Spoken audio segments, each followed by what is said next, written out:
On May 1st, 2019, an attractive girl, dressed only in lingerie and high-heeled shoes, knocked on the door of a house located on her street.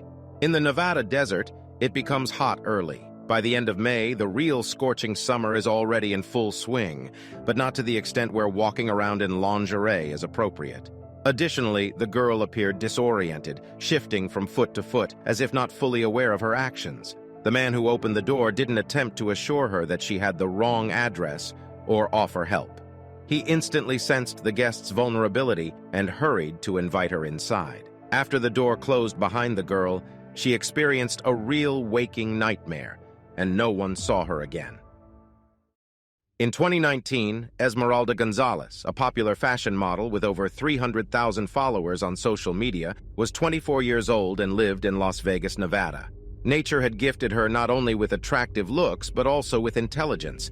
She held a bachelor's degree in information and communication and had aspirations to study law. She was also an excellent chess player. Beautiful, smart, and popular, one would think her life should have been wonderful. However, the girl suffered from serious psychological disorders, including schizophrenia and bipolar disorder. Her family always believed that they needed to protect Esmeralda from this insane world and took care of her in every way. But in this case, they couldn't shield her from herself and the situation she found herself in. Of course, this doesn't mean that she is to blame for what happened. Mental illness makes a person vulnerable to the outside world, to predators who can instantly sense weakness. And that's exactly what happened to Esmeralda. On May 30th, 2019, Esmeralda turned to her neighbor, Brent Smith, with a request to take her to a BMW dealership because she was having car problems. Brent didn't refuse her and took her to the dealership, then brought her back home. After that, very strange things began to happen. The next time she was seen outside her house, she was walking around her neighborhood in just lingerie and heels. Additionally, Esmeralda appeared disoriented, shifting from foot to foot, and seemed to be out of sorts. Some assumed she was drunk or had taken prohibited substances. Others thought she was having a nervous breakdown. However, the likely reason for her behavior was that she hadn't taken her medication for 2 weeks, medication that helped maintain her mental balance. Esmeralda was asking passers-by to give her a ride somewhere. It's entirely unclear whether she actually needed to go somewhere and why she was dressed like that. At some point, she approached a random house on her street and simply attempted to enter. The shocked homeowners explained that she had the wrong address. If only they had offered her help. Instead of returning to her own house, Esmeralda approached the neighboring house through 2 doors, Christopher Prestopino's house. What she said to him is unknown, but he allowed her to enter. After Esmeralda entered that house, she was never seen again. Not even a day passed after Esmeralda's disappearance when her brother Juan Gonzalez Madera raised the alarm. He couldn't get in touch with his sister and went to her house. He was immediately struck by the fact that the door was open. Not just unlocked, but wide open. The lights were on inside the house, and chaos reigned. Everything was turned upside down, vases shattered, furniture overturned. But all the valuable items, including the girl's phone, remained untouched. Her car was also in the garage. Juan became very agitated and reported his sister's disappearance.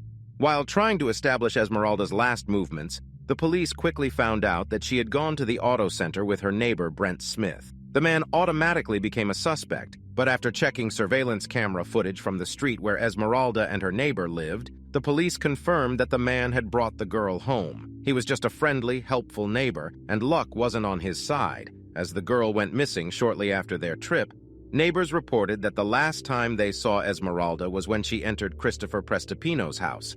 Surveillance cameras located on the street confirmed this. Christopher was a 45-year-old former convict who had served time in prison for drug-related charges.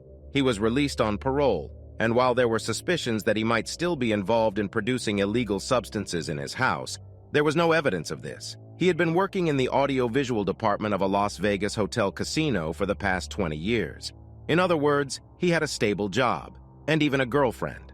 Overall, it seemed that he had set his life straight and wasn't breaking the law. As a result, the police had nothing to charge him with in relation to Esmeralda's disappearance.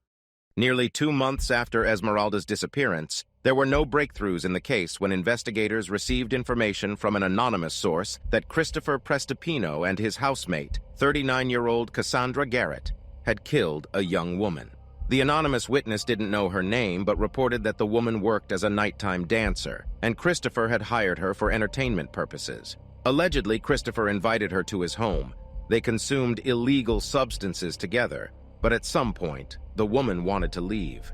In response, Christopher tied her to his bed frame. He kept her bound for several days, deliberating over what to do with her, fearing she might report him to the police. Eventually, he killed her.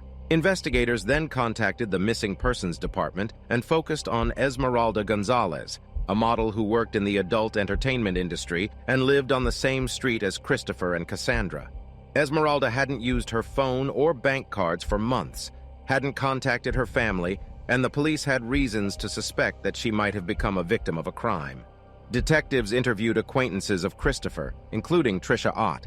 Her testimony turned out to be a breakthrough for the investigation. In early June, Christopher had called her early in the morning asking for her help. She came to his house. He behaved strangely and spoke about a young woman. The girl had come to his house where he provided her with illegal substances. Unaware of her mental issues, she began to behave erratically, as if possessed.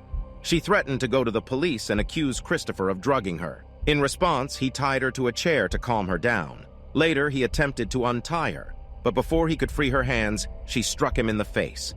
The situation escalated, and he started to strangle her. He believed he had killed her, but after a while, she regained consciousness. This is what Christopher told Trisha, before stating that he had rented a small truck and asked the woman to help him load a heavy structure into it. Inside the truck were already a concrete mixer and a freezer, both securely tied with tape and ropes. In the garage, wooden pallets held a large wooden and concrete structure. Christopher needed help with that, intending to load it into the truck. However, despite their efforts, he and Trisha couldn't complete the task. They left it there, and the structure remained in Christopher's garage. Christopher offered to drive Trisha home, and they left in the truck. On the way, Christopher disposed of the freezer, cryptically telling Trisha that it would be very bad if someone looked inside it. Later, they stopped at a hotel where Christopher attempted to steal an industrial forklift. Naturally, hotel staff noticed and asked him to leave. Eventually, Trisha got out of the car, and she didn't know what Christopher did afterward. Trisha revealed that she hadn't seen the young woman Christopher spoke about or her body, but she did see plastic bags and many cement bags inside his house. Detectives closely examined Christopher's movements in early June. It turned out that on June 6th, between 8:30 and 9 p.m., he was captured by a surveillance camera entering a construction materials store where he bought cement, lime, air fresheners, and paid in cash. Detectives wanted to talk to him, but Christopher responded to all police inquiries by claiming he knew nothing, and they had nothing to charge him with. On October 8, 2019, in the desert near Glendale, Nevada, something highly unusual was discovered. In the middle of the desert, someone had discarded a wooden structure containing a massive 950-liter water reservoir filled with a cement mixture. Inside this reservoir, the police found the remains of a young woman, or more accurately, what was left of her. Considering it was Las Vegas, the hottest time of the year, and despite the fact that the body was inside a makeshift concrete grave, the summer heat took its toll. Only the bones remained of the body. Forensic experts obtained DNA from the bones and compared it to the DNA of the young woman's parents. They matched. It was indeed Esmeralda Gonzalez. Determining the cause of death was challenging, but the forensic examiner noted an unnatural chemical odor emanating from the body. The perpetrator had bound the woman's hands, wrapped her head and neck with tape, covered her with blankets and tarpaulin, placed her in the water reservoir, poured concrete, and enclosed her within a wooden frame. Interestingly, the killer didn't steal the victim's belongings, including a $40,000 Rolex watch and a Chanel necklace, photos of which Esmeralda had shared with her followers and which aided in her identification. In the meantime, it was revealed that Christopher's neighbor, Cassandra Garrett, couldn't keep the secret and was telling her acquaintances about her involvement in an intimate encounter with Chris and another girl, an encounter that went awry. Supposedly, Christopher had tied her to a stripper pole in his bedroom and held her captive for several days, deciding what to do next. These rumors quickly reached the police, and by piecing together fragments, they were able to approximate what had happened on that day. On May 31, 2019, when Christopher led Esmeralda into his home, she was incredibly vulnerable due to not taking her medication for the past 2 weeks. Christopher took advantage of this and gave her illicit substances. Coupled with her mental state, this led to her behaving strangely, as if possessed. She wanted to leave and made the mistake of threatening Christopher that she would go to the police and reveal that he had drugged her. This again demonstrates that she didn't take the substances voluntarily. At that point, Christopher tied her up, hoping she would calm down. However, when he attempted to free her, she immediately struck him in the face. This shows that despite her mental state, Esmeralda understood she was in danger, comprehended what was happening, and wanted to escape. In turn, being a conditionally released criminal, Christopher knew the consequences he would face if she reported the incident to the police.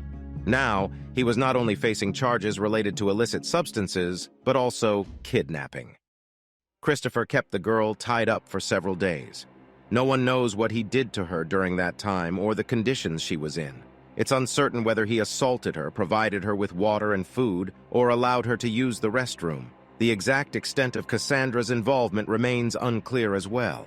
In any case, the perpetrators came to the conclusion that if they released the girl, she would immediately go to the police, and they needed to find a way to silence her. Christopher and Cassandra started to beat her, but later Cassandra complained to a friend about how surprisingly resilient a person can be. Esmeralda begged her captors to let her go, but they ignored her pleas.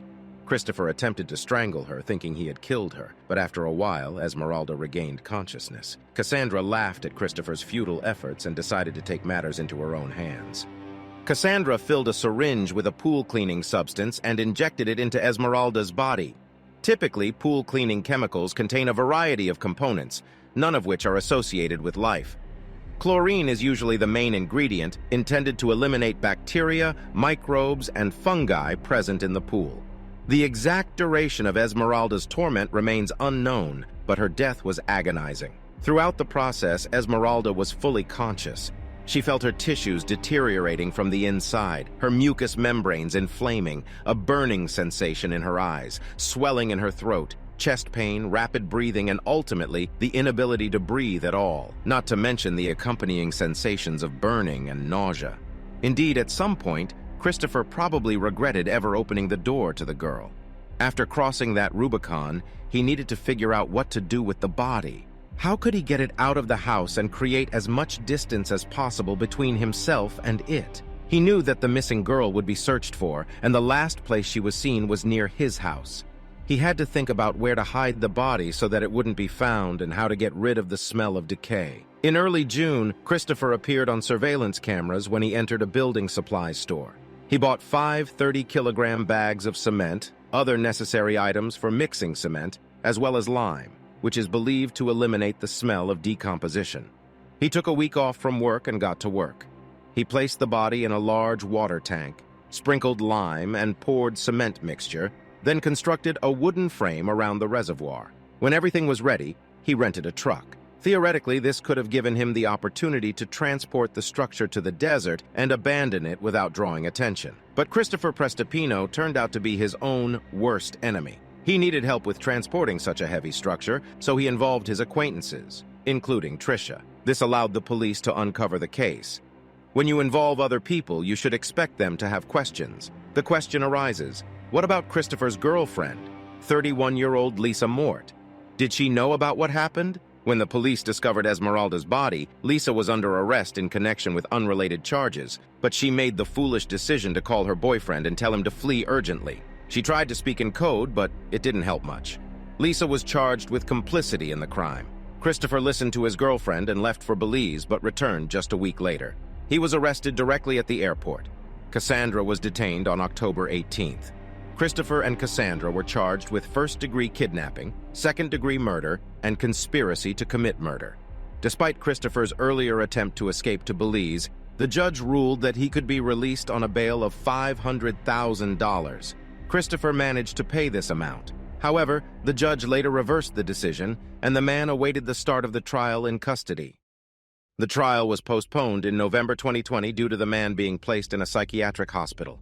The process began on April 25, 2023. Christopher and Cassandra tried to shift blame for Esmeralda's murder onto each other. Cassandra claimed she knew nothing about the crime and was surprised when her neighbor bought a large amount of cement. When Cassandra asked why he needed the cement, Christopher said he was building a kitchen island, even though they already had one. In turn, Christopher blamed everything on Cassandra, claiming she helped him dispose of the body, and the girl's death was unintentional. He assured that he didn't know how she died and regretted ever meeting Cassandra. Christopher faced a potential life sentence, so he made a plea agreement. He didn't admit guilt, but acknowledged that the prosecution had sufficient evidence to prove his guilt.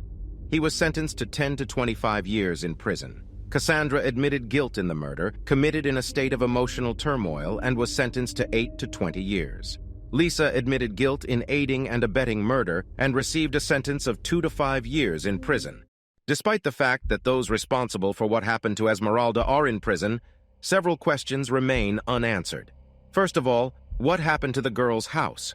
Did she turn everything upside down herself? Did a burglar break in, taking advantage of the unlocked door, or did Christopher do it? But most likely, a burglar would have taken the phone and other valuables, and Christopher was likely afraid to break into the house of the girl he had already abducted. Therefore, it's more likely that Esmeralda did it herself, as she wasn't quite herself without medication. Also, it's intriguing how the police figured out what was inside the strange structure found in the desert. They probably received its description from Trisha Ott, and when they discovered it in the desert, they already suspected what might be inside. Lastly, it's unclear whether Esmeralda approached Christopher's door accidentally or not. The defendant claimed that he and Cassandra hired Esmeralda for intimate services.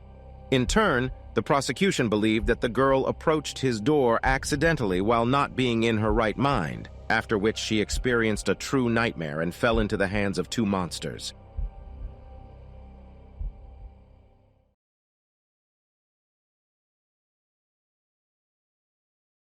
In the height of summer 2011, two boaters leisurely making their way toward the small French island of Groix discovered a large suitcase floating in the water. As they attempted to pull it aboard, they saw a human leg sticking out of it.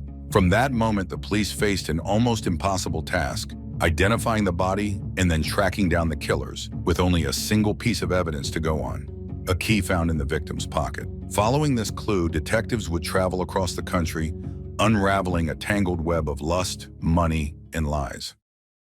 On a beautiful, clear day, July 13, 2011, officers of the French Maritime Gendarmerie were preparing to have lunch when they received a distress call from two sailors in the harbor of Lorient. The sailors were heading toward the island of Groix when they spotted a large object floating in the water. At first, they assumed it was a fish storage crate lost by other fishermen, but upon closer inspection, they realized it was a suitcase, one so heavy that they couldn't pull it aboard. The boaters made a hole in the suitcase to drain the water, but suddenly a human leg emerged from it. Panicked, the men contacted the Coast Guard, who, in turn, alerted the police. When the officers arrived, the sailors were still in shock. They pointed to a rather large suitcase which had sports equipment tied to it with ropes as weights. To avoid compromising or losing any evidence, the suitcase was transported unopened to the morgue, where a forensic expert took over the examination. Inside the suitcase, curled up in a fetal position, lay the body of a man. He appeared to be between 25 and 30 years old, with an athletic build, a clean-shaven face, and circumcision. His hair was well-groomed and shiny, and his teeth were in perfect condition, no cavities or fillings. Someone had bound his wrists, ankles, and thighs with adhesive tape. However, the most shocking detail was the adhesive tape mask covering his head. His face was entirely concealed beneath thick layers of tape wrapped from his forehead to his chin. Aside from an abrasion on his neck and defensive wounds on his hands, the body bore almost no injuries. There were no gunshot wounds, no stab wounds, nothing of the sort. Given the extent of decomposition, determining the exact cause of death was difficult, but the forensic expert concluded that the man had died from asphyxiation due to the adhesive tape mask covering his face. The examination also led the forensic expert to believe that multiple perpetrators were involved. The victim was dressed in a black jacket, a red tank top with a torn collar, and jeans with a Dolce & Gabbana belt. He had no shoes or socks. There was no passport, bank card, or phone on him, but in his pocket, they found a set of keys, including one from the company Vachette, a premium brand in the world of locks. Apart from the body itself, the suitcase contained nothing else. When the adhesive mask was removed, the man's face was unrecognizable, making it impossible to share an image of him with the press. That left only his DNA and fingerprints as potential clues. However, when checked against databases, no matches were found. Days passed, but the victim remained unidentified. No one was searching for a missing young man. Officers explored every possible lead, even the least likely ones, checking for deserters and undocumented migrants. They questioned local sailors to determine if any crew members were missing. Since the region was known for smuggling activities, police considered the possibility that the young man might have been involved in organized crime or had fallen victim to human trafficking. Meanwhile, experts analyzed the sand and marine organisms found on the suitcase. Comparing the sand with samples taken from local beaches, confirmed that the suitcase had been discarded in Lorient, the very place it was later discovered. This meant the body had not drifted from a distant location, but had been dumped there directly. As for the marine life analysis, 2 tiny sand fleas found on the suitcase helped investigators more accurately determine the victim's time of death. The suitcase had been in the water for at least 3 weeks, possibly a month. This indicated that the crime had taken place in mid to late June. These analyses provided valuable insights for the investigation. Yet the police still had no name to attach to the deceased. Naturally, persistence in the case came at a financial cost, and detectives knew they would soon have to halt their search. After all, how could they find the killer without even knowing the victim's identity? To ensure they were heading in the right direction, the investigating judge invited other forensic pathologists to examine the body. One professor confidently stated that, although the man appeared very young, his internal organs suggested he was older than he seemed, between 45 and 55 years old. Desperate for answers, the police, after 8 months, turned to their last resort for identifying the victim through his appearance. They decided to undertake the long and complex process of facial reconstruction. Specialists recreated the man's face based on what remained of his head and the structure of his skull. The resulting image suggested that the deceased could have been Turkish or Kurdish, ethnic communities commonly found in Western France. Armed with this composite sketch, officers began visiting cafes, kebab shops, restaurants, sports facilities, and landlords renting out rooms, hoping someone would recognize him. It was all in vain. Their only remaining hope lay with the press. In March 2012, the investigating judge allowed the composite sketch to be released to journalists. In addition, the press was given photos of the victim's personal belongings, a colorful Dolce & Gabbana belt, and an unusual key. Investigators hoped someone would recognize them and, in turn, identify their owner. The rest of the items, including the suitcase, were too common, sold in millions across different countries, making it impossible to track the buyer. The Italian company that had manufactured the ropes used to tie up the suitcase agreed to provide a list of retailers they had supplied. However, there were 466 of them, making the lead too broad to pursue effectively. The only real hope lay with the key from the Vachette company. Their locks were known for being highly secure, expensive, and therefore relatively rare. Investigators discovered that the lock and key had been manufactured in November 2009, with only 399 units sold. The manufacturer did not have a customer list, but was able to provide a list of locksmiths who had ordered this particular lock model. The officers of the Maritime Gendarmerie embarked on a nationwide tour of France, tracking down and interviewing locksmiths. Vachette locks had been installed in various regions across the country. Sometimes they managed to locate just one such lock per week. Progress was slow, but persistence paid off. After 16 months of searching, on November 21, 2012, investigators visited a locksmith in a Paris suburb. He was the 144th locksmith on their list. The investigator introduced himself as usual and explained that they had been trying to identify the body in the suitcase for over a year and a half. The locksmith exclaimed, "What an interesting coincidence." A few weeks earlier, he had replaced a lock in an apartment previously occupied by a man in his 50s, who had been missing for a year and a half, and that lock was a Vachette model. The locksmith told the officers that they were incredibly lucky because he had not yet thrown away the old lock. He searched for it, took the investigator's key, and it fit. It was an incredible moment of relief and satisfaction for the detectives. Their long search had finally come to an end. It was astonishing how fate had intervened. Had they arrived a month earlier, the lock would not have been changed yet, and the locksmith wouldn't have been able to help. If they had arrived a month later, the lock would likely have been discarded and the lead lost forever. In the apartment where the locksmith had replaced the lock lived 56-year-old Farid Uzan. The inspection of the apartment didn't take long. A reinforced sturdy door led to a tiny studio on the 4th floor.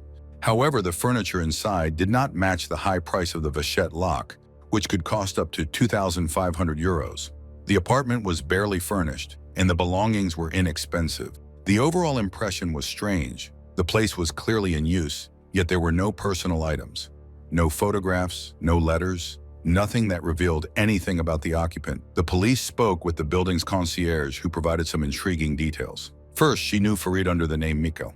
In her opinion, he didn't work, as she often saw him at the cafe on the corner, leisurely sipping coffee and eating croissants. She also found it odd that he had installed such a reinforced door with a high-security lock. As for visitors, the concierge recalled a beautiful young woman frequently visiting the fourth-floor studio. According to her, the woman dressed rather immodestly, and she had a distinctive tattoo of a wave positioned very low on her back. When asked why the apartment owner had waited a year and a half after the tenant's disappearance to change the lock, the concierge explained that rent payments had continued arriving for all 18 months. No one suspected that the tenant was missing. He had always notified them whenever he traveled. However, after the landlord was unable to reach him for several months, his phone was constantly turned off. They decided to break the door open. The concierge had made one mistake. Investigators learned that Farid actually had a job. He worked as a cleaner at a massage parlor in Pigalle, one of Paris's districts, but had quit 3 months after the body was found in the suitcase. Given that experts had compared DNA samples and were certain that the body found in the suitcase was indeed that of Farid Ouzan, it was curious how he had been able to quit his job months after his death and continue paying his bills. After observing the massage parlor, detectives quickly realized that the massage therapists working there were far less interested in their client's lumbar vertebrae than one would expect. In other words, it was a brothel, and Farid was not just a cleaner. He was the owner of the establishment and a pimp. Another pleasant surprise for the investigators came when, during their surveillance of the parlor, they noticed a woman with a wave tattoo on her back. It was the same woman who had frequently visited Farid at his apartment. But before speaking with her, the investigators turned to the police in Pigalle for more information, and they immediately became interested in Miko. They asked about him and explained that he had been an informant for the police. This is why his information was not in any databases. Typically, informants are coerced into working with the authorities. People are arrested, released, and then forced to cooperate. But Farid's case was different. He had voluntarily come to the station and offered to provide information about other massage parlors in exchange for protection, and he was good at it. Farid had tipped off the police about a massage parlor frequented by famous football players and had also passed along information about a very important figure in the business. The investigators immediately suspected that Farid's murder might have been an act of revenge, as the killers might have found out that he was behind the arrests. However, the colleagues from the Pigalle police were confident that it was impossible for Farid's status as an informant to have leaked. Additionally, if criminals had dealt with him, they would have either left his body at the parlor as a warning to other informants or hidden it in a way that it would never be found. But they would not have traveled 500 kilometers from Paris to Lorient with his body only to dump it in the water in a suitcase. So what was known about the victim's life? He wasn't a janitor, but the owner of a massage parlor and a pimp. He had secured police protection by becoming an informant. He was a manipulator, a cruel person who would stop at nothing to get what he wanted. In France, he lived extremely modestly, but in Morocco, he led a lavish lifestyle. He owned a beautiful apartment in Agadir, expensive watches, cars, and had accounts in Morocco and Luxembourg. He kept nearly 4 million euros abroad. The woman with the tattoo, named Layla, was his assistant and manager of the parlor. After the man's disappearance, Layla continued to manage the salon, and substantial amounts of money continued to flow into the accounts. Additionally, it was she who paid for Farid's apartment, maintaining the illusion of his life. She never reported his disappearance. Could she have gotten rid of him to keep all the profits for herself? And did another worker at the salon know about this? In June 2011, another girl started working at the salon, who, by a strange coincidence, quit at the end of the summer, right after the body was discovered in the suitcase. Interestingly, her nickname was Bretonka, because she came from the western region of France, Brittany, which was exactly where the suitcase was found. Investigators felt they were finally onto something. They discovered that Bretonka's real name was Elodie. After quitting the salon, she had been working as a waitress in a bar. The investigating judge set up surveillance on Layla and Elodie. They were followed for 6 months, during which the detectives formed an impression that Layla was a very pleasant woman with many friends and close relationships with her sisters. On the other hand, Elodie had completely changed her lifestyle and never spoke of her past. She frequently called her father, and from their conversations, the police learned that she was planning to apply to the police academy. Layla had grown up in the suburbs of Paris. Her father was from Morocco, and she was raised in a large Muslim family. She was quite headstrong, bold, and outspoken, but never had serious issues with the police. She dreamed of leaving her small town at any cost, and at the age of 18, she moved to Paris. Layla trained to become a hairdresser, but when she saw an advertisement looking for a cosmetologist, she applied. This led her to work at Farid's massage salon. She decided to give it a try and soon became deeply involved. Their relationship evolved from professional to personal. In 2003, Farid entrusted Layla with managing the salon, as he spent more time in Agadir than in Paris. She demonstrated a rare talent for business, and the salon thrived under her leadership. In 2008, Layla was unable to work due to back pain, and Farid decided to hire another employee. This is how the 21-year-old Elodie came to work at the massage salon. She was a very beautiful girl. In school, she had been passionate about theater and dreamed of performing on the stages of Paris. However, after moving to the city and working several low-paying jobs, she realized how expensive it was to rent in the capital. The final blow came from a brief, passionate relationship with a famous musician, followed by their breakup. Elodie was unemployed and accumulating debt when she came across the advertisement for the massage salon. She agreed to work there, hoping it would help her get her life back on track. Layla didn't want to hire her, not because she didn't like Elodie, but because she thought that the young woman from Brittany, only 3 years younger than her, wouldn't be able to survive in her world. Elodie was very fragile, sensitive, and tender by nature, but Farid insisted, and eventually Layla hired the girl. Elodie was enchanted by Layla, her inner strength, intellect, and appearance. Feeling lonely, Elodie gravitated toward her, and Layla took her under her wing, introducing her to her circle of friends. The two girls bonded closely, spending a lot of time together. However, unexpectedly in 2013, after 2 years, they severed all contact. Surveillance and phone tapping didn't yield anything significant. The investigators decided that too much time had passed, and they might have started to forget what happened, possibly even moving on with their lives. So they decided to push things forward, to apply some pressure. They leaked the news to the media that the body of the unknown man in the suitcase had been identified. His name was Farid Ouzan, and he was the pimp of a Parisian brothel. This move proved effective, as that very evening, Elodie's phone rang. It was an old school friend who called to pass on the news, advising her to be careful and lie low. During the conversation, he also mentioned Elodie's father. The investigators, listening in on the phone call, wondered what her father had to do with this case. It turned out that Elodie's father, Pierrick, lived in Lorient. The next day, the detectives spoke to Elodie's friend, who had tried to warn her, inadvertently implicating her. He revealed that when Elodie had a nervous breakdown, she confessed that she had helped kill someone. She told him that the murder happened in Paris and that the body was transported in a suitcase by taxi to Lorient, where Pierrick disposed of it in the harbor. At first, the friend didn't believe her. Elodie had always been a bit eccentric, and he thought she was joking, until he read about the body in the suitcase being pulled from the water in Lorient in the news. On May 28, 2013, Elodie, Pierrick, and Layla were arrested. In this particular case, they could be held in custody for 96 hours instead of the usual 48. During the arrest, Layla showed no signs of distress. She had mentally prepared herself for 96 hours of interrogation and was confident that she would be released after that time. Despite DNA analysis confirming that the body found in the suitcase belonged to Farid Ouzan, she denied his death. She insisted that he was alive and in good health, claiming that their mutual friends had recently seen him. Unlike Layla, Elodie immediately confessed to how Farid was killed. On June 20th, 2011, Layla and Elodie flew to Agadir to pay an unexpected visit to Farid.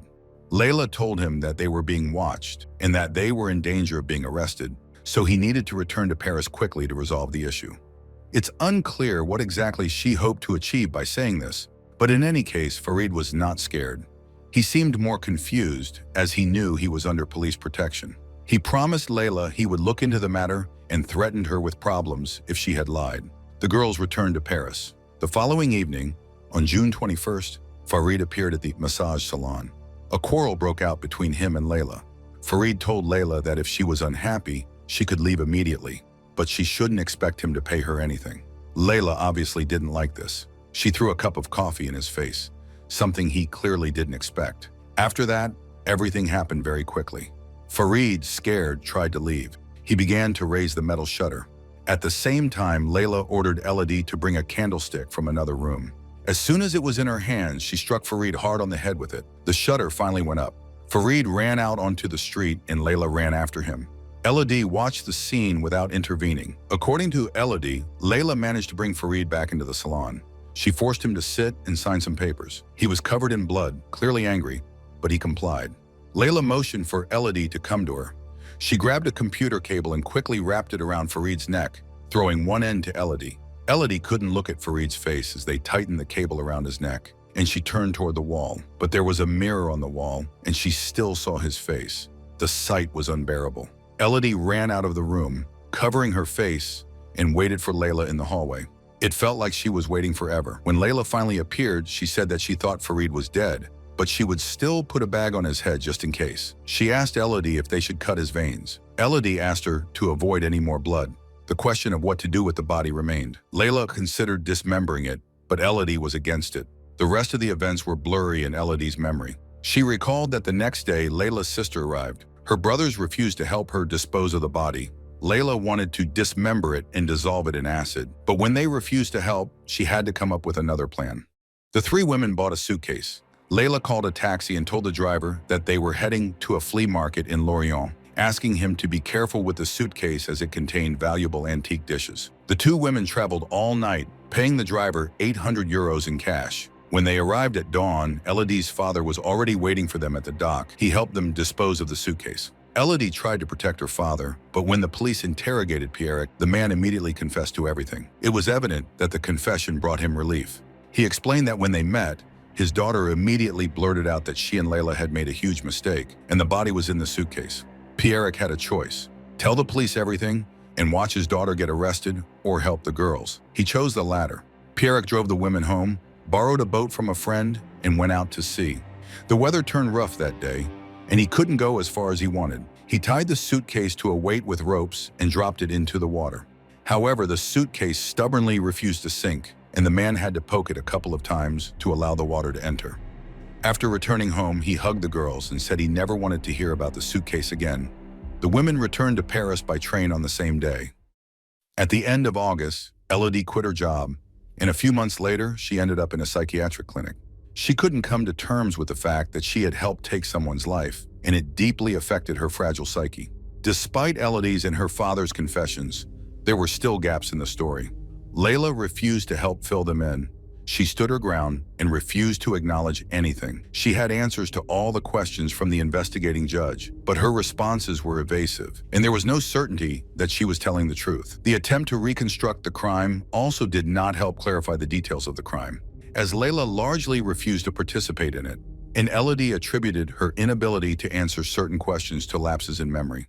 Finally, the trial began. It was expected that if the accomplices were found guilty, the women would face 30 years in prison, and Pierre would receive 2 years. The trial proceeded in a rather unusual manner. Elodie's lawyer assured the jury that she had been an involuntary accomplice and had little memory of the events of that night. Layla's lawyer, in turn, argued that Elodie was lying to downplay her involvement in the murder. After all, it was hard to believe that fragile Layla, who weighed 50 kilograms, could have single-handedly subdued a strong, athletic man. Not to mention, according to the forensic expert's conclusion, there had to be at least 2 perpetrators. In the end, both Elodie's and Layla's lawyers tried to present Fareed as the real criminal. Elodie described the harsh working conditions. She practically lived in the massage parlor, working 7 days a week from 11 a.m. to 11 p.m., even when she was tired or sick. There were times when she had to see 15, 20 clients a day. The establishment had no shower, and she had to wash herself in a basin. Fareed never thought about the hygiene or health of the girls. For this grueling work, Elodie received 3,000 euros a month, while the monthly turnover of the salon was at least 90,000 euros.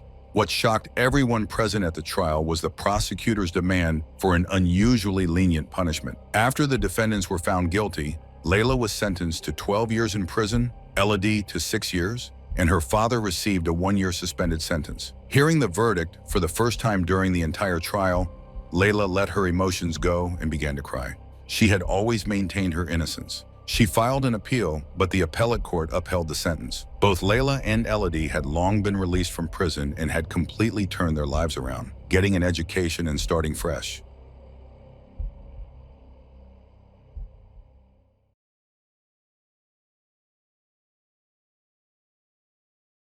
Benilyn Aquino was born in 1995 in the Philippines. The girl's family lived in extreme poverty, but this did not affect Benelyn's character. She was very popular, kind, and loved by everyone. The girl was determined to receive an education for a better start in life, and her family supported her wholeheartedly, saving on other necessities to help her study. In 2015, on a dating website, 19-year-old Benelyn met a 40-year-old British man named Lexington Burke. He earned his living by renting out apartments and spaces, which allowed him to leave the country for several months. He traveled to the Philippines to be with Benelyn and witnessed firsthand the dire conditions her family was living in. However, this did not deter him from Benelyn, and on July 28, 2018, they tied the knot. A month later, on August 19th, their daughter was born, and they named her Jellica. By their daughter's first birthday, the entire family had moved to the United Kingdom. This was the first time Benelyn had left the Philippines, and she hoped for a brighter future in the new country. She worked tirelessly and sent money back home to support her family. By the end of 2020, the marriage between Benelyn and Lexington fell apart, and she moved with her children into temporary housing in Kingswood, 5 kilometers away from Bristol. The people who also lived in temporary accommodations understood her situation and provided assistance to the young mother, offering food and other necessities. Friends from Bristol also visited and supported her in every way they could. Despite the end of their marriage, Benelyn and Lexington managed to arrange custody of their daughter Jellica without any scandals. Several months passed, and at the end of February 2021, Lexington arrived on the scheduled day to spend time with Jellica, but neither the child nor the mother were at home. He tried to contact his ex-wife several times but received no response. She didn't answer messages or pick up the phone when he called. Social workers also attempted to reach Benelyn as they couldn't establish contact with her, and she had missed a scheduled meeting. This behavior was very unlike Benelyn, and Lexington grew increasingly worried, eventually involving the police. On March 1st, the police initiated a search for 25-year-old Benelyn and her 2 daughters. It's important to note that among the victims in this case was a 7-year-old girl, whose name is not mentioned to protect her identity. Some news sources briefly mentioned that this was Benelyn's older daughter. The police began their investigation and quickly found a lead. Witnesses mentioned that Benelyn might have visited Scotland over the weekend. Police reviewed surveillance camera footage and located the car in which Benelyn had left. The driver was captured on the surveillance camera while refueling the vehicle. Investigators reached out to the Scottish police for assistance in locating the car. It turned out that the car was registered to Andrew Innes, a 50-year-old software developer who had no prior legal issues. Based on the video evidence, it seemed that Andrew had traveled from Dundee to pick up Benelyn and her daughters and take them to his place. The police were not yet aware of this sequence of events. Meanwhile, Benelyn managed to find time every day to communicate with her sister Sheila, who remained in the Philippines. Despite the different time zones, they chatted with each other through video calls daily. On Thursday, February 18th, as usual, Benelyn shared her plans with her sister. She told Sheila that they were in Andrew's car, all together heading to Scotland to Dundee. Sheila asked if she could see Andrew, and Benelyn turned the camera to show the man behind the wheel. Sheila and Andrew exchanged a few words, and Sheila felt that Benelyn was very excited about the upcoming trip. She also noticed that Benelyn hadn't taken any travel bags with her, indicating that the trip wasn't supposed to be lengthy. 2 days after that conversation, and after Benelyn had arrived in Scotland, Sheila began to worry because her sister wasn't responding to her messages. She then reached out to Andrew. He reassured her that everything was fine with Benelyn and that he had driven her to a cafe in Glasgow, where another man she had met online was waiting for her. Andrew added that Benelyn had simply stayed at his house for a few days to avoid her ex-husband, who wanted full custody of Jellica, and to deport Benelyn from the country. Sheila contacted Andrew a few more times, but each time he assured her that Benelyn was okay, Scotland was a safe country, and there was nothing to worry about. 4 days later, he informed Sheila that the man from the cafe had messaged him and assured her that Benelyn was settling in well. After that, Andrew added that he would delete all contacts with Benelyn from his phone to protect himself and her, in case the police searched his home and tried to find her. Sheila suspected and requested that Andrew send her a video of Benelyn as proof of her well-being, and he sent her a video, although it turned out to be an old recording. On March 5th at 15:20, the police approached Andrew Innes's house. They had no knowledge of Andrew's correspondence with Sheila or how he had met Benelin. However, they were aware that the car they had seen on the surveillance cameras was parked outside the house. The officers knocked on the door, and the homeowner opened it just slightly before refusing them entry, claiming that he was self-isolating. He mentioned that his daughter had just taken a bath and needed to get dressed. Yet through a crack in the door, the police noticed a fully dressed young girl inside the house. Their instincts raised concerns. Credit is due to the officers who, despite lacking evidence against the man, insisted on entering the house. Once inside, they encountered a messy environment, indicating ongoing kitchen renovations. In the living room, a 7-year-old girl was sitting, watching cartoons. While one officer was questioning Andrew, another discreetly asked the girl if Andrew was truly her father. She responded that he wasn't her father and wasn't a relative at all. Meanwhile, Andrew repeated to the other officer the same story he had told Sheila, that he had driven Benelin to the cafe and hadn't seen her since. The police officers were skeptical of his words, pressed him further, and unexpectedly, Andrew blurted out, "I killed her. She's under the floor. We had a fight, and I killed her." When asked about Jellica's whereabouts, he claimed she was with her mother, as he couldn't handle the constantly crying child. Following this shocking confession, Andrew Innes was arrested, and the 7-year-old girl was taken to a safe location. On the next day, March 6th, Andrew was charged with the murders of Benelin and Jellica. While the police were figuring out how to extract the bodies, they began piecing together the facts of the case. Andrew, a 50-year-old software developer, had never been in trouble with the law before.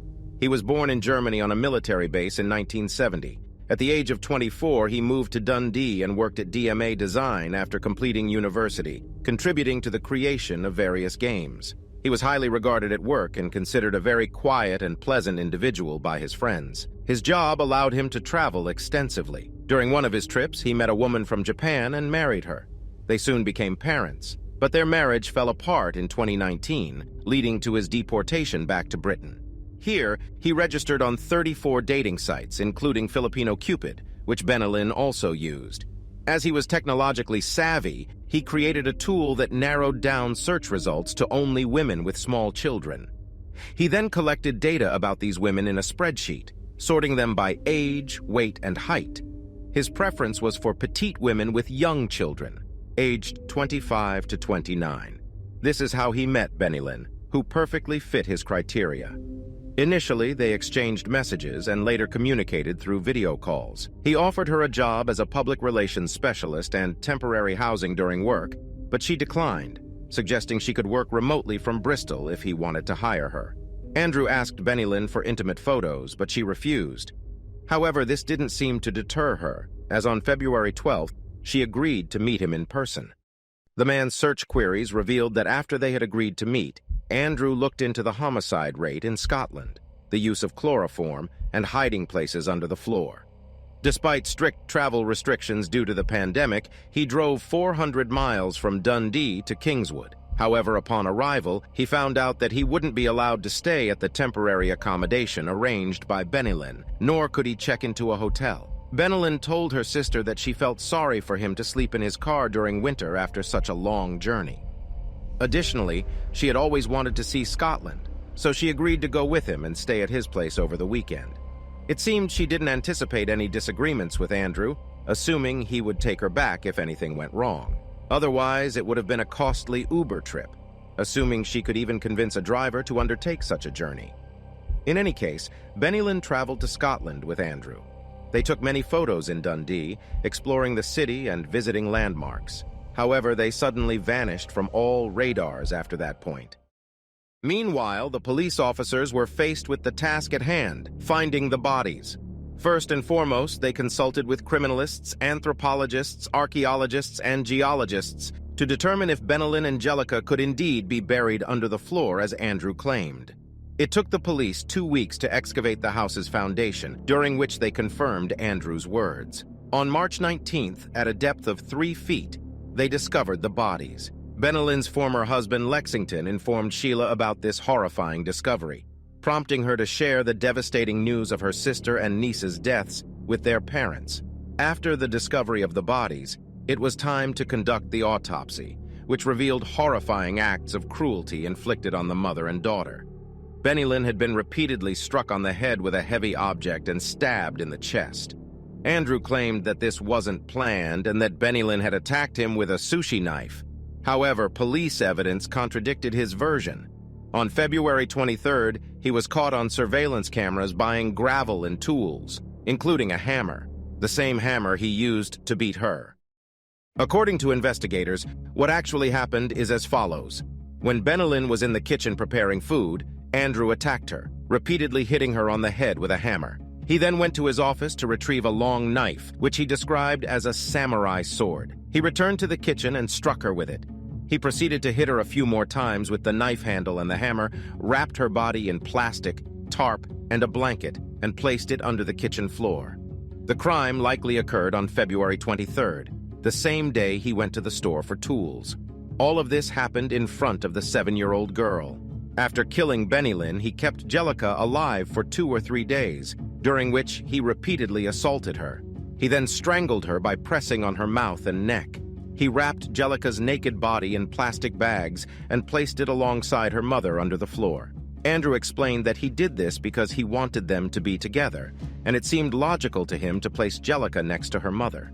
After the murders, he had to explain to the 7-year-old girl where Benny Lynn and Jellica were, so he told her they were in the hospital. Officers who interrogated him recalled that he showed no remorse for his crimes and seemed to relish in self-pity. The trial began in Edinburgh on January 31st, 2023. Innes admitted to killing Benny Lynn and her daughter, but insisted that the crime wasn't premeditated and denied any violence, although his DNA was found on Jellica's body, and both Jellica's and Innes's DNA were found on a condom in the trash at his house. On the 3rd day of the trial, he decided to change his version of events. He recounted that Benny Lynn's face reminded him of his ex-girlfriend, and her figure resembled his ex-wife. According to his account, the girl broke up with him, sending him a message, and his wife had a negative attitude toward him. These memories upset him, leading him to attack Benny Lynn and beat her until she stopped moving. As evidence that the crime wasn't planned, he argued that a planned murder would have gone more smoothly. He also claimed that the hammer he had purchased turned out to be an unsuitable weapon. The majority of the trial's focus was on the suspect's mental state. A psychiatrist met with Innes 8 times after his arrest and provided testimony on the 4th day of the trial. The psychiatrist believed that Innes harbored resentment towards his ex-girlfriends and wife, and somehow Benny Lynn reminded him of them, which angered him and led to him being unable to control his growing rage. Although he claimed that the girls treated him poorly, it was more likely the other way around. It became evident that he had a strong need for control when he admitted to becoming very angry when his ex-wife got a haircut that he didn't approve of. Finally, the accused attempted to blame steroids for the killings.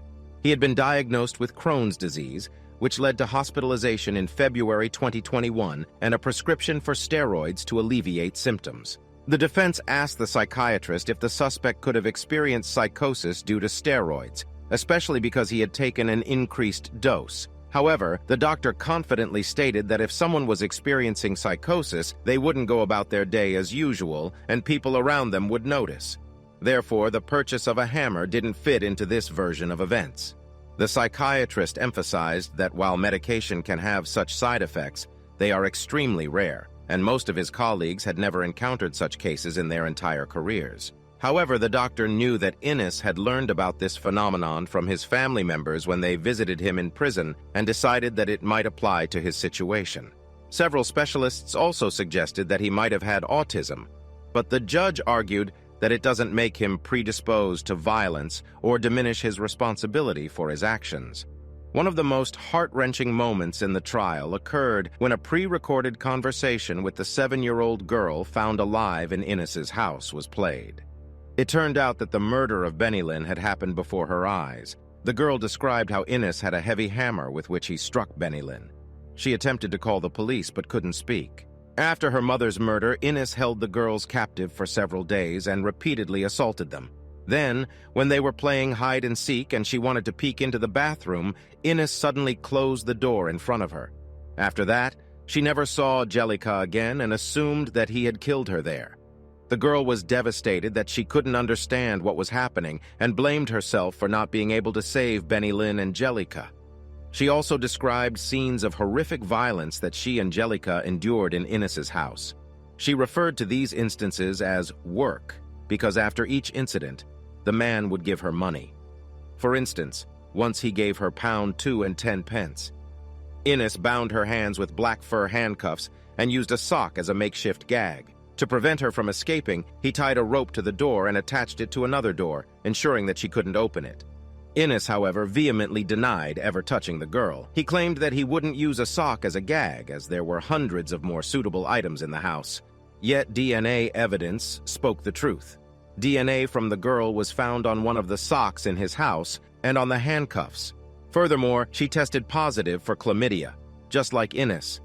Later in the trial, Innes confessed to the jury that if the police had come to his house 24 hours later, they would have found her body next to Benilyn and Jellica. The facts revealed during the trial were so horrifying that the jurors were offered the assistance of a psychologist to cope with what they saw and heard. After 2.5 hours of deliberation, the jury delivered the verdict of guilty for the murders and assaults. Innes was sentenced to life imprisonment with a minimum term of 36 years before he could be eligible for parole. Experts are convinced that these couldn't have been Innes's only crimes. The Scottish police contacted other countries Innes had visited and Interpol, but as of now, they haven't been able to identify other victims. Benilyn's family started a campaign to support a charitable organization that helps Filipinos living in the UK, including those who have experienced abuse from their partners. Sheila admits that she still can't believe the loss of her sister and niece, and she continues to dial Benilyn's number just to hear her voice.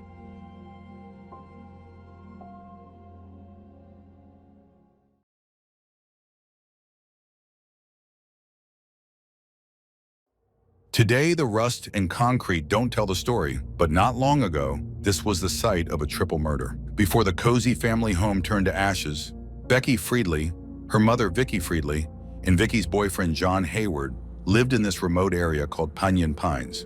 The family used to joke that the place was so far from the nearest neighbors that you could step onto the porch and scream at the top of your lungs, and no one would ever hear you. Now that doesn't seem like a joke. If anyone screamed that night, no one heard. Only the wailing sirens of emergency vehicles hours later. 3 lives were reduced to ashes in a single night. The killer left no clues behind. The fire that consumed the crime scene erased everything. It took 12 painfully long years to bring this case to trial and to its emotional conclusion. On the night of September 17, 2006, the wailing sirens of emergency services echoed over California's Coachella Valley. They were racing toward the home of 53-year-old Vicky Friedley, where she lived with her boyfriend, 55-year-old John Hayward, and her 18-year-old daughter, Becky Friedley. When firefighters extinguished the flames, they discovered the bodies of Vicky and John inside the house, but they hadn't died in the fire. Both had been shot. As the medical examiner later determined, Vicky had been shot in the head with a .40 caliber handgun, while John had been struck in the chest with a shotgun blast. The remains of the third victim, Becky, were found outside in plain sight just in front of the house. Her charred body lay inside a still smoldering wheelbarrow. The burns were so severe that determining her exact cause of death was impossible. This house in the mountains, high above the scorching heat of the Coachella Valley, was built by Ron Friedley, Vicky's ex-husband, with his own hands. When they got married, Vicky already had a daughter from a previous relationship, Tiffany. Ron chose this remote location because he loved the idea of raising children and living as a big family far from the noise of the city. During their marriage, they had 3 more daughters, Tanya, Drew, and Becky. The youngest of the sisters was Becky Friedley. A kind and cheerful girl, she was always at the center of attention. Wise beyond her years, she often helped her older sisters with chores, despite being several years younger. Overall, she was a happy and lively child. Ron adored his daughters, and so did Vicky. She was a kind-hearted woman who loved home life, gardening, sewing, and cooking healthy, delicious meals for her children. Their happy family life lasted 13 years before Ron and Vicky divorced. However, they remained on good terms. Their marriage had simply evolved into friendship rather than a romantic partnership. As time passed, the older daughters left home. Tiffany had moved out long ago. Tanya became a sheriff's deputy in another city. Drew joined the Air Force as a medic and was stationed at a base in Japan at the time. Becky was the only one still living with their mother. She was finishing high school and working as a waitress at a local restaurant called Danny's. Before long, Vicky found love again with a contractor named John Hayward. They bonded quickly over their shared love of the outdoors and enjoyed their secluded home away from civilization. John's daughter was surprised by their choice and often urged them to move to the city. But John would always reply that their home was peaceful, no one ever bothered them, and it was the safest place he could imagine. And then came that fateful September night. At first, no one could imagine who would want to harm John, Vicky, and Becky. Rumors began to spread that the crime was committed by someone who held a grudge against Ron Friedley.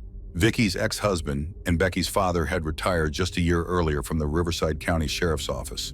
However, Ron himself didn't believe this theory. Throughout his career, he had never crossed paths with someone so dangerous and vengeful that they would seek revenge by murdering his family. The investigators quickly dismissed that theory, but soon rumors began to circulate about Ron himself. The police didn't hesitate to question one of their own.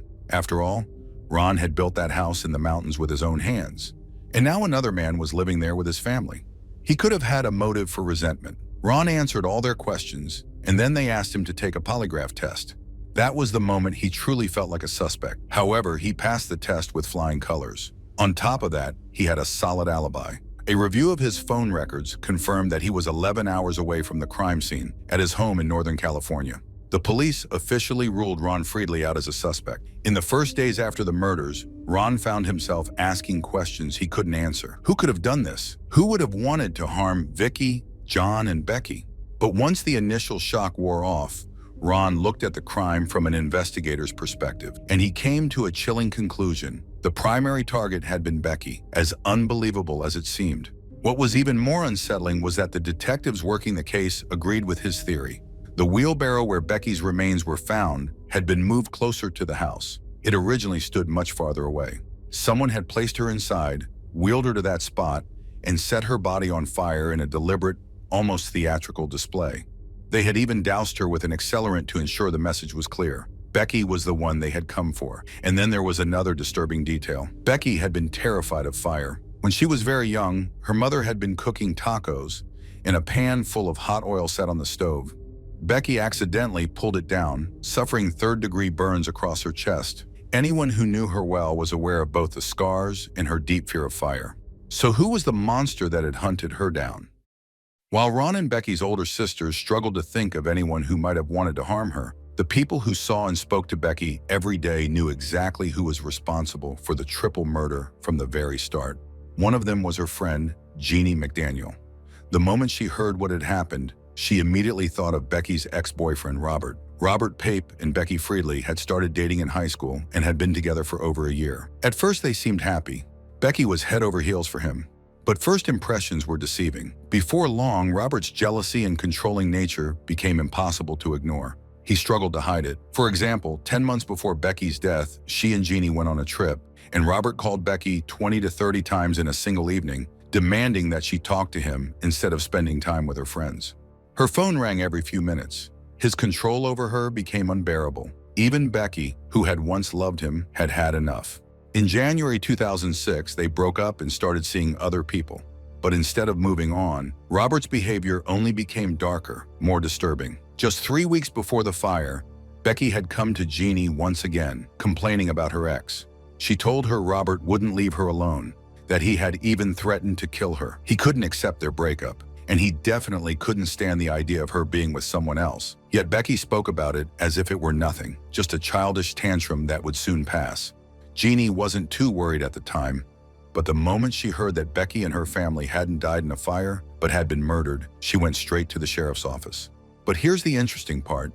This wasn't the first time investigators had heard Robert's name. Another friend of Becky's, Javier Garcia Jr., came forward with crucial information. On September 17th, the night of the murders, Becky had planned to go on a hike in the mountains near her home with Robert and his friend, Kristen Smith. Most likely, she had agreed to go, hoping to have one last conversation with Robert, to make him understand once and for all that they were over. She wanted to end things on a friendly note.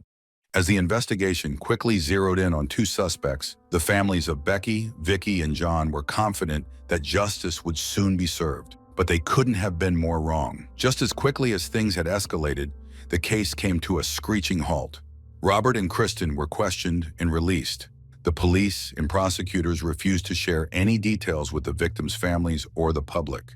They simply repeated the same phrase: there isn't enough evidence for an arrest. Despite interviewing countless people, the investigation made no progress, and within a year and a half, it completely stalled. Luis Bolanos, a former colleague and close friend of Ron Friedley, watched helplessly as Ron slipped into despair. The two had met years earlier at the sheriff's office. Ron had first been Luis's mentor, then his friend.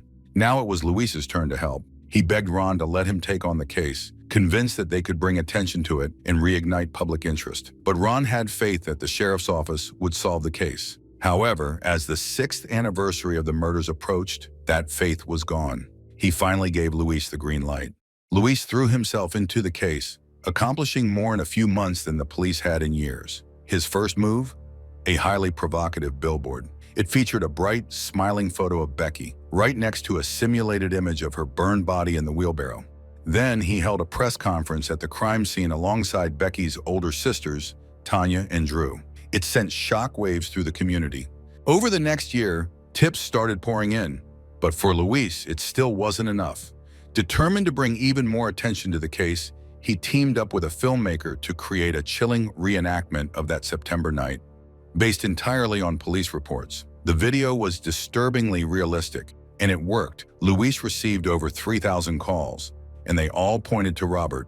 So Luis decided to go straight to the source. He approached Robert under the guise of interviewing former classmates of Becky. But when he asked about her, Robert, who had dated Becky for nearly a year and even attended prom with her, claimed he couldn't remember anything about her. The investigation picked up pace much faster when Becky's cousin, Daniela Zermeno, contacted Luis. The young woman explained that she had spoken with her sister on the phone on the night of the murder.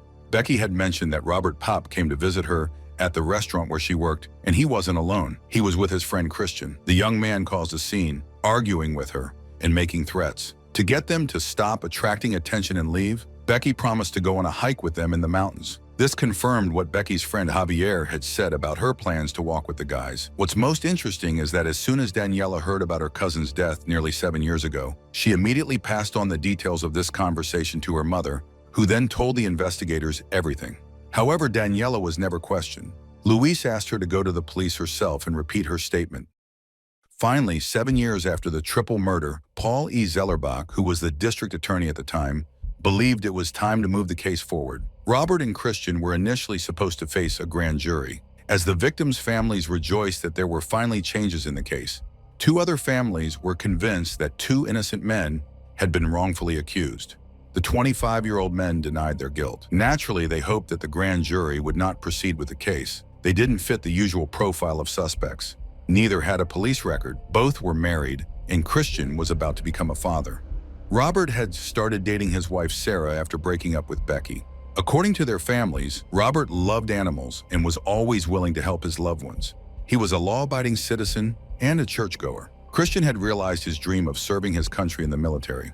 He fought in Afghanistan and was awarded 2 Purple Hearts. Therefore, supposedly, he couldn't be a killer. Christian's father even stated, "My son saved lives in Afghanistan. He doesn't take lives. He saves lives." Such naive simplicity. Although Christian had become a national hero by the age of 25, investigators were convinced that at 17, he had committed the murder with his best friend, 18-year-old Robert. In high school, that they were best friends, though their friendship was strange, almost like an addiction. Individually, they were just ordinary guys, but together, they became uncontrollable. The guys had an unusual fascination with fire. Becky, who was afraid of fire, didn't like their activities and often complained to her friends about her boyfriend. The men's families insisted this was untrue, but Robert's own words contradicted them. Just a few months before the fire in Pinyon Pines, Robert had been texting Sarah, his future wife, offering a solution to her problems with her ex-boyfriend. "If you know where he lives, we can professionally burn his house down," he wrote. Sarah replied that he was a known pyromaniac. Considering how Becky, Vicky, and John died, that message, written 8 months before the murders, now feels chilling. When the grand jury began hearing the case, Robert and Christian invoked their right to remain silent and not testify against themselves. But when the police interrogated them years earlier, both denied being near Becky's house that night or even planning to go on a walk with her. They claimed they were heading to church in the evening, but supposedly had the idea to call the church on the way there and realized it was closed. They then returned to Christian's house to play video games. After that, they went to a local school to shoot paintball guns, but no one saw them there. In essence, their only alibi was their own word. But the biggest suspicions arose from the phone activity of the two men that night. They claimed to have been on the other side of town, but their phones indicated otherwise. At 7:13 p.m., Robert's phone was near the beginning of the highway leading to his ex-girlfriend's house. A few minutes later, both Robert's and Christian's phones stopped showing any activity. From 7:30 p.m. to 10 p.m., the phones were not used, which was exactly the time frame when the investigators believed the murders occurred. As already known, Becky was attacked behind her house near the desert. She was then placed in a cart, taken to the house, and set on fire. 60 meters north of the house where the killers had pushed the cart, the police found a business card. DNA from Christian was found on the card. The autopsy revealed that Vicky was shot in the head with a .40 caliber handgun. John was killed with a shotgun blast to the chest. When the police searched the men's homes, officers found shotguns similar to the one used in the murder. No handguns were found, but Robert's house contained ammunition for a .40 caliber pistol and a holster for a Glock 40. Investigators were convinced that Robert and Christian were the killers, but the defense attorneys had counter-arguments prepared. First of all, they claimed that by the time of Becky's murder, Robert had already forgotten about her because he was dating Sarah. He never went to Becky's work to have an argument, and his suggestion to burn down a house in his text to Sarah was a joke, and those words were taken out of context. Christian, they argued, had no motive for the crime. What kind of person would help a friend kill his ex-girlfriend and her family, who had done nothing to him, just because his friend asked? Christian's attorney argued that it was simply absurd. Additionally, just 3 minutes before Robert's phone appeared near the highway, Christian's phone had connected to a tower several kilometers away. However, FBI experts explained that, on higher ground, mobile phones sometimes connect to different towers. As for the business card, Christian insisted that he had never been to the Friedley family's house. His attorney echoed this, claiming that Becky had dropped the card herself. The men's lawyers pointed out that there were other people whose actions raised far more suspicion. First and foremost, Becky's best friend, Javier Garcia Jr., who was the one to initially steer the investigation toward Robert and Christian. In reality, it wasn't a secret that he wanted to be more than just friends with Becky, but she didn't feel the same way about him. And while Robert's and Christian's phones weren't directly linked to the crime scene, Javier's phone was very close to her house. He explained that he had been heading to her house because he wanted to join the group for the hike in the mountains, but Becky had told him not to come. So he simply turned around and went home. The police tracked his movements and confirmed that he had returned home. At the time of the crime, he was several kilometers away from the Friedley family's house. His name was then removed from the list of suspects. Robert and Christian were already preparing for their preliminary hearing when, 6 months after their arrest, an unexpected turn of events occurred. The prosecutor entered the courthouse and requested that all charges be dropped against them. He vaguely explained his decision, citing legal technicalities. And just like that, the men were released. But the reason behind the charges being dropped might have been quite intriguing. One of the men's attorneys called the district attorney, Paul Zellerbach, as a witness. This was unprecedented, yet Paul Zellerbach never gave his testimony. He was scheduled to appear in court on Monday, but on Friday, just before that, the charges against the men were dropped. But why was he even called to court?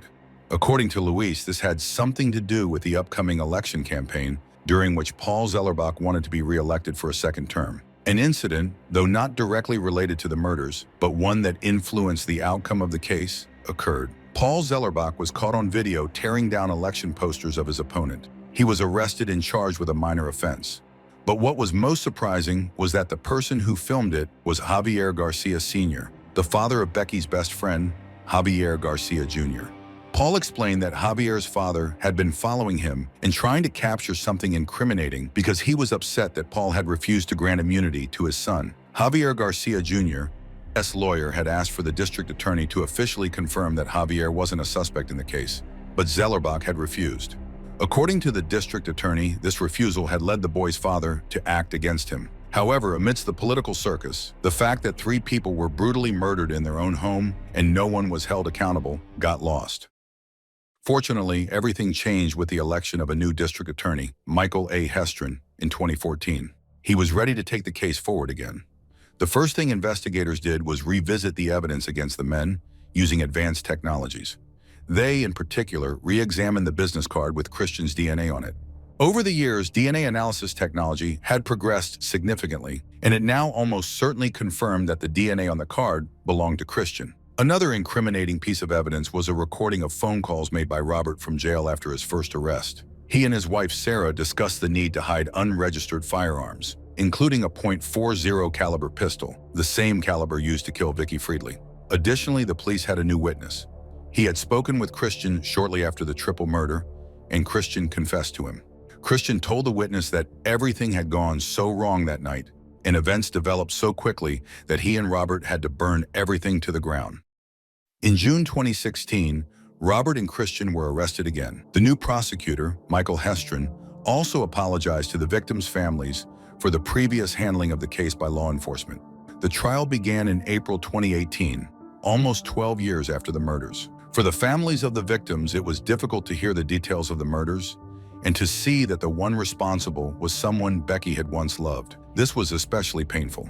The trial lasted about a month, after which the jury deliberated for 10 days. The men were found guilty of first-degree murder of Vicky and John. Robert was convicted of second-degree murder for Becky. Initially, Robert faced the death penalty, and Christian was sentenced to life in prison, but ultimately both were sentenced to life without the possibility of parole. The jury finally determined who was responsible for the deaths of 3 people in Pinyon Pines. However, the remnants of the devastation from that dreadful night still linger.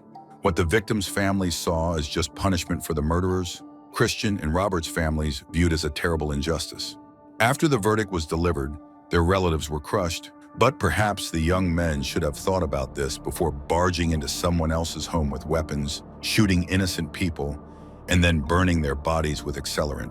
No one's life should end that way, especially the life of a young, vibrant woman who was afraid of fire. Clearly, you can be a brave soldier, a churchgoer, a loving husband and father, and the best friend to those close to you, while skillfully hiding the fact that, at 17, you turned into a heartless killer.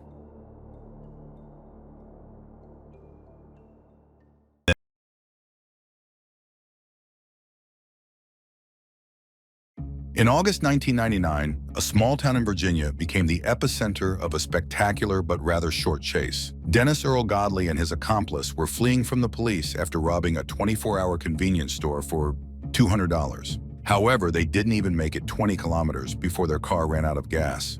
Of course, the unlucky duo was quickly caught. The police handcuffed Dennis and placed him in the backseat of a patrol car while they spoke with his accomplice. But circumstances worked in Dennis's favor. First, the officer who put him in the car was relatively new to the force and didn't realize he had to manually lock the door. Second, despite standard procedure, no one stayed behind to keep an eye on Dennis while he sat in the back seat. Perhaps the officers would have been more cautious had they known that Dennis had earned the nickname the Weasel for a reason. He had repeatedly managed to escape from the police in the past and wasn't about to miss another chance to demonstrate his skills. Seizing the moment while the officers weren't watching, Dennis, despite being handcuffed, began wriggling until he managed to reach the door handle. The door swung open, Dennis bolted, and he was gone. For the next 2 hours, the police searched the nearby woods with dogs, but Dennis managed to evade capture. He fled west to California, where he would soon play a crucial role in an unfolding drama. On Saturday, November 20th, 1999, autumn was slowly approaching California. The temperature was gradually dropping, and the sky had darkened in anticipation of the rainy season. Around 10 o'clock in the evening, a security guard watching over a nearby ranch along the highway noticed a car parked on the roadside. The engine was running, and the headlights were on. Finding this strange, he slowed down and approached the vehicle to check if the driver needed help. Looking through the driver's window, which was shattered, he was stunned. He immediately called the police and an ambulance, though paramedics would be of no use anymore. In the driver's seat sat a man with a gunshot wound near the bridge of his nose, likely an entry wound. Another wound was visible in the upper part of his chest. He was still strapped into his seatbelt, showing no signs of struggle or an attempt to escape. Beside him, a female passenger lay partially reclined in her seat. One of her legs hung out of the open door, and her body was riddled with bullet wounds, both front and back. Police also found smeared blood on the passenger side of the car and a single women's shoe lying near the door. It was evident that the wounded woman had, at some point, managed to get out of the car, attempting to flee from the killer. She left behind her shoe on the road and traces of blood on the door. However, for some reason, she had returned to the car, where she died. Thanks to their documents, both victims were identified at the scene. They were a married couple, Ken and Carolyn Stahl. The attack was not a robbery, as Carolyn's jewelry remained untouched, and both victims still had cash on them. Inside the car, police found Ken's mobile phones and pager. This suggested that for some reason, the couple had pulled over, only to be brutally gunned down. However, there were no shell casings at the scene. Investigators theorized that the killer either collected the casings or used a revolver, which retains spent casings in the cylinder. Most likely, the weapon was a .357 caliber revolver. The murderer had acted carefully, leaving behind no fingerprints, no DNA, and no other traces at the crime scene. Detectives examined Ken's pager to determine who had tried to contact him that day. For the most part, the calls were ordinary. For example, he received a call from the hospital and another from a friend whose computer had broken down. Ken might have been able to help fix it. In other words, investigators had nothing that could lead them to the killer. So they decided to look into the couple's personal lives and spoke with their relatives. Carolyn Sokolowski was born in Michigan in 1955 into a large and loving family. After receiving her education in Tennessee, she began building a career as an optometrist. However, Carolyn was always drawn to sunny California, so she decided to move there. Kenneth, or Ken Stahl, was born and raised in California. After graduating from university, he became an anesthesiologist. He served in the military, and upon returning, he opened his own successful clinic in California, about 60 kilometers south of Los Angeles. The two medical professionals, Ken and Carolyn, met through work. At the time, Carolyn was divorced, while Ken had been divorced twice and was raising a son. There was an immediate attraction between them, and they didn't let their 13-year age difference stop them from enjoying each other's company. In January 1988, they got married, wisely signing a prenuptial agreement. Their life together began like a fairy tale, and their acquaintances considered them the perfect couple. They focused on their careers, and everything about them suggested they were an ordinary couple with no enemies. However, when investigators dug deeper, they heard rumors about Ken's affairs. Carolyn was aware of his other women.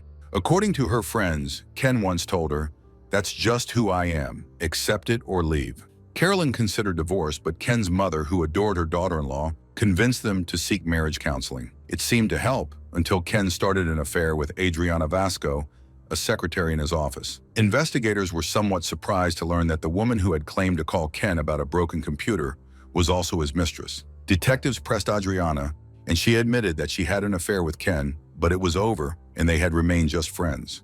Ken's infidelities indicated problems in his marriage to Carolyn, but they did nothing to bring investigators closer to solving the case. With no new leads, the murders were forgotten for 8 months.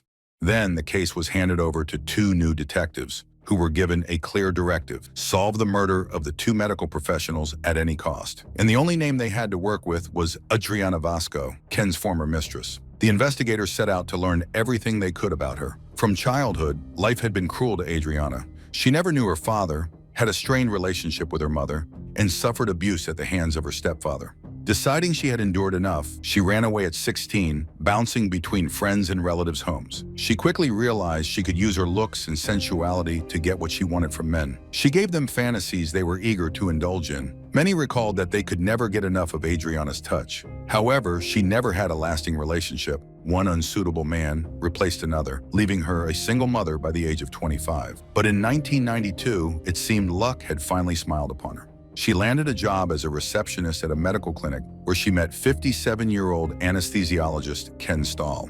At first, they were simply friendly, but before long, they started discussing their personal lives. Ken enjoyed the attention of a young, attractive woman, while Adriana appreciated that such a successful man was interested not just in her body, but also in her thoughts. The attraction between them was undeniable, and they soon gave in to it.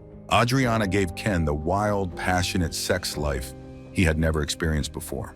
In return, Ken showered her with gifts and money. He bought her 2 cars, covered her rent, and paid for all her and her son's expenses. But one thing kept Adriana from fully enjoying their relationship. Ken was married. His wife, Carolyn, was a remarkable optometrist, successful in her own right. After 14 years of marriage, she and Ken had built a very comfortable life together. Everyone adored Carolyn. She was kind, friendly, and always smiling. No one had a bad word to say about her. No one except Adriana. Now the detectives wanted to discuss this love triangle. On October 11, 2000, almost a year after the murders, Adriana agreed to come down to the station. The detectives wanted to know why she and Ken had broken up if their relationship had been so perfect. As it turned out, after 3 years of being the other woman, Adriana wanted more. She gave Ken an ultimatum. Either he divorced his wife or he lost his mistress. Ken explained that, despite the prenuptial agreement, leaving Carolyn would financially devastate him. Adriana threw tantrums at the office, cried, demanded, but got nowhere. Finally, Adriana and Ken ended their affair but remained friends. However, during her conversation with detectives, Adriana casually mentioned that Carolyn had known about the affair almost from the very beginning. She had called Adriana, confronted her at work, and demanded that she leave Ken alone. Adriana had simply responded that she had no intention of doing so. Still, the affair ended. Ken focused on repairing his marriage, and on the night of his death, he and Carolyn had celebrated her 44th birthday at a restaurant. It was meant to be a pleasant surprise for Carolyn. She had mentioned it at work and had been looking forward to a wonderful evening.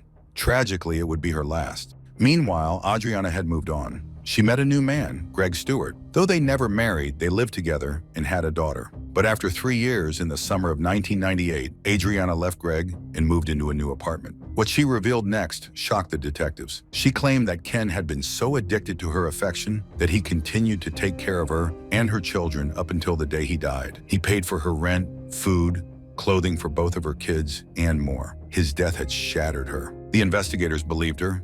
They didn't see her as a suspect. Why would she kill the golden goose? It simply didn't make sense. Adriana began to sob uncontrollably, and the detectives decided to take her home. She told them that after Ken's murder, she had to move in with her daughter's grandparents, Greg's parents, because she could no longer financially support herself and her children. When the investigators brought Adriana home, they met Greg Stewart, the father of her daughter. The detectives immediately saw that he was a simple, pleasant guy, and, as it turned out, quite talkative. Greg mentioned that he had known Ken. Adriana had introduced them. Then he casually dropped a bombshell that left the detectives stunned. He revealed that, during a night of drinking at a bar, Ken had tried to convince him to kill Carolyn. Of course, Greg had refused. The detectives hadn't seen this coming. Ken's desire to get rid of his wife made perfect sense. He had a history of affairs and didn't want to share his wealth with her in a divorce. But there was one major problem with this theory. Ken was dead too. The police had never considered that their victim might also be the mastermind behind a murder plot. To solve this puzzle, they needed to find the shooter, who now appeared to be a hired killer. As they were about to leave, one of the detectives suddenly asked Greg, "Greg, if you were in my shoes, who would you suspect?" Greg didn't hesitate. Adriana's new boyfriend, Tony. The detectives froze. They hadn't even known Adriana had a new boyfriend. She had talked extensively about Ken, mentioned Greg, but had never once brought up Tony. Who was this Tony? Since Adriana never liked being alone for too long, in 1999, she met and started dating a man who worked as a maintenance technician at her apartment complex, Tony Satin. He had come to fix something in her unit, and Adriana was immediately drawn to the rugged young man. She hoped Tony would be the man of her dreams, but in reality, she had once again fallen for the wrong guy. This time, probably the worst of them all.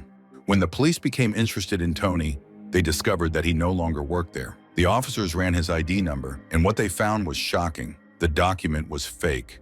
Tony Satin didn't exist. Since Adriana had concealed her acquaintance with the mysterious man named Tony, investigators asked her to take a voice stress analysis test, a type of lie detector. Strangely enough, the results were mostly in her favor. Only one question tripped her up. Her stress levels spiked when she was asked, "Do you know who planned to kill Ken and Carolyn?" When detectives showed her the test results, Adriana had a meltdown. She screamed that she loved Ken and had no idea who had killed him. Trying to shift the conversation, investigators asked her what she knew about Tony Satin. Adriana responded, "I don't know any Tony." Lying about this was, at the very least, unwise. All Adriana did was confirm detectives' suspicions that she knew more about the murder than she wanted to admit. They faced a tough decision. Should they let her go or detain her? With Tony Satin already on the run, they feared Adriana might follow. Luckily, she had several outstanding traffic violations.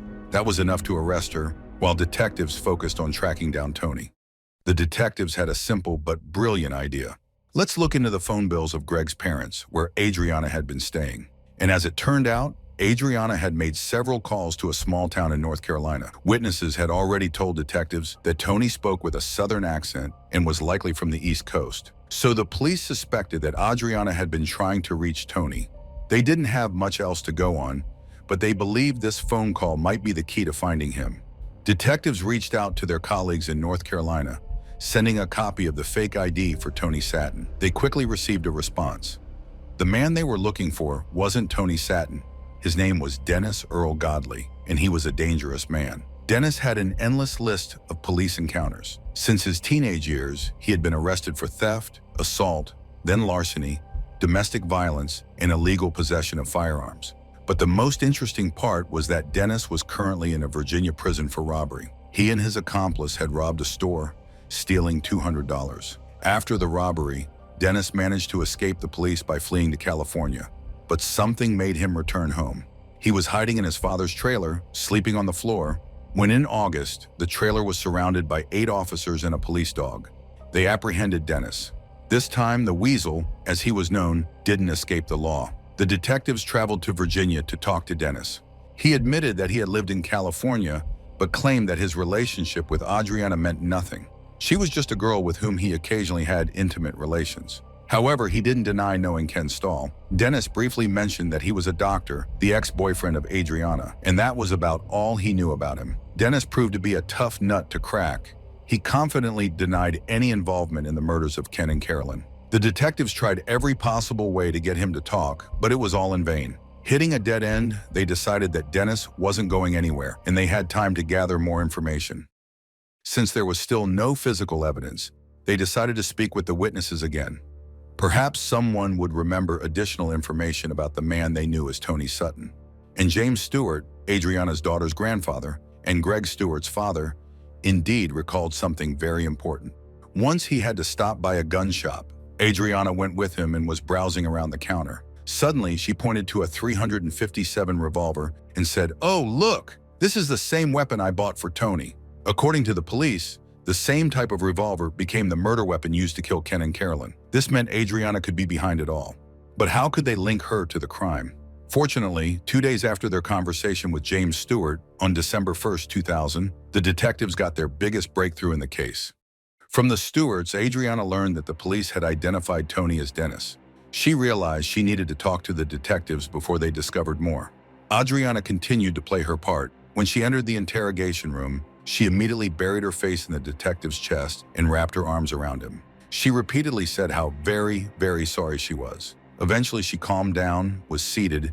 She told the detectives that Ken had decided to kill his wife, but couldn't find a hitman. First, he approached a former gang member, but he refused. He then asked Greg Stewart and even Adriana, but was turned down by both. According to the woman, Ken then contacted Dennis, who she knew as Tony. He agreed to kill Carolyn for $30,000. Adriana confessed that she was at the crime scene the night of the murders. She didn't want to be involved and didn't believe that Tony would actually go through with the killing, but she was wrong. He had threatened her and her children if she didn't go with him, so she admitted to being at the crime scene. She likely purchased the murder weapon and introduced the contractor to the hitman.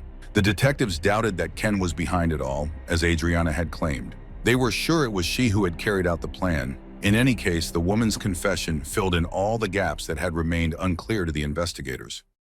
The prosecution began preparing the case against Adriana for court, but in late March 2001, their efforts were dealt a crushing blow. The judge ruled that Adriana's confession could not be used in the trial, as he believed that the detective had coerced Adriana into making the confession, leaving her with no other option. The investigators disagreed with this decision, but there was no way to contest it. The judge told the district attorney that the detectives had 24 hours to find evidence linking Adriana to the crime. Otherwise, she would simply be released. The investigators had no idea how to find evidence that didn't exist, but they were incredibly lucky. Adriana decided to give an interview to a local newspaper reporter. Apparently, she thought there was no harm in repeating the same story she had already shared with the police. By doing so, she could present her version of events to the public. She had no idea that this interview would be fatal for her. Now the prosecution could build a case against her based on her interview with the journalist. The trial began in November 2002. The case against Adriana was primarily built on circumstantial evidence, especially since Adriana was not the one who pulled the trigger. Therefore, it was difficult to explain to the jury why she was even sitting in the defendant's seat. The prosecution needed to demonstrate that she was a master manipulator. The prosecution painted a chilling picture of the murder for the jury. It all started when Dennis confessed to Adriana that he was wanted for a robbery in North Carolina, but this did not scare her off. Later, Dennis mentioned that he was part of a group of hired killers. And what did Adriana say in response? Instead of being frightened and cutting ties with a murderer, she said she knew a doctor who wanted to get rid of his wife. A few days later, Dennis complained that he needed money and demanded that she introduce him to this doctor. She complied. At first, the men communicated by phone, then met in person in a parking lot. The transfer of money and instructions was handled through Adriana. Kenny gave her the full sum. A later check of his bank account showed that Kenny withdrew $20,000 on November 1st. On the night of the murders, Adriana and Dennis drove up to the arranged spot. Ken stopped the car there under some pretext and waited for his accomplices. Dennis approached the car from the passenger side and asked if everything was okay and if they needed help. Carolyn rolled down the window to answer, and at that moment, Dennis shot her. Then he shot Ken. Carolyn was still alive, though wounded. In horror and racked with pain, she got out of the car and moved toward the rear of the vehicle, but, of course, went nowhere. Dennis reloaded the weapon, forced Carolyn back into the car, and shot her in the back of the head. Then he returned to Adriana. Adriana never wanted Ken's death. In fact, the whole plan was to kill Carolyn so that Adriana could take her place and Ken would care for her. She was likely angry with Dennis for killing Ken, but Dennis explained to her that Ken had not placed his hands on the wheel as they had agreed, so he killed him as well. But according to the police, the reason was quite different. Dennis knew he couldn't trust Ken. He was certain that the doctor would confess when the detectives pressured him, so he decided not to leave a witness. A few days after the murders, Dennis gave Adriana an expensive piece of jewelry, which she wore to work to show off, but she explained that the wealthy parents of her boyfriend had sent him the money. According to the prosecutor, this indicated that Adriana was more than happy to be an accomplice in the brutal murder. Adriana's lawyer chose a rather strange defense strategy for his client. He argued that she was, in essence, too dumb to pull off any of the things listed above. The real monster was Ken. He was the puppet master, not her. Since childhood, Adriana had dealt only with unscrupulous men, and as a result, she had been intimidated. She believed Dennis when he said he would kill her and her children, so she did everything he told her. The defense's goal was to have at least one juror believe her, so Adriana took the stand and, crying, claimed that she was also a victim. During cross-examination, the prosecutor easily caught her in a lie and showed that this was just another performance on her part. He presented a photograph taken at a party a month after the murders, where Adriana and Dennis were happily smiling. The prosecutor asked why she didn't look scared in that photo. Adriana, without thinking, blurted out, "I can play my role perfectly when I want to." The prosecutor paused, looked at the jury, and asked, "Really?" Moreover, on the night of the murders, Adriana was seen by neighbors, and she didn't appear scared. In general, it was an unusual and cold-blooded decision for a killer to bring a witness who could send him to prison for the rest of his life. And not just any witness, but a fragile woman who supposedly feared men. No, in the prosecutor's view, Dennis spared Adriana's life because she was his accomplice. She orchestrated everything. The fact that she was alive and sitting in the courtroom was the strongest evidence against her. Now the decision was up to the jury. They had to decide whether Adriana was an innocent pawn in Dennis's hands or the mastermind behind Carolyn's death. In November 2002, the jury found her guilty of first-degree murder for Carolyn's death and second-degree murder for Ken's death. She was sentenced to life in prison without the possibility of parole. Her appeal was unsuccessful. On May 21, 2004, following advice from his lawyer, the perpetrator Dennis Earl Godley agreed to a plea deal and confessed to 2 first-degree murders. He was sentenced to life in prison without the possibility of parole. Interestingly, before advising his client to accept the plea deal, his lawyer had planned to argue that Dennis had only killed one victim and that Carolyn had been killed by Adriana. Fortunately for Dennis, Carolyn's family opposed the death penalty and preferred that he spend the rest of his days in prison. Dennis's life sentence ended in 2012 when he died of cancer at the age of 42. This was the triumph of justice for Carolyn, the true victim of the crime, because Ken had signed his own death sentence.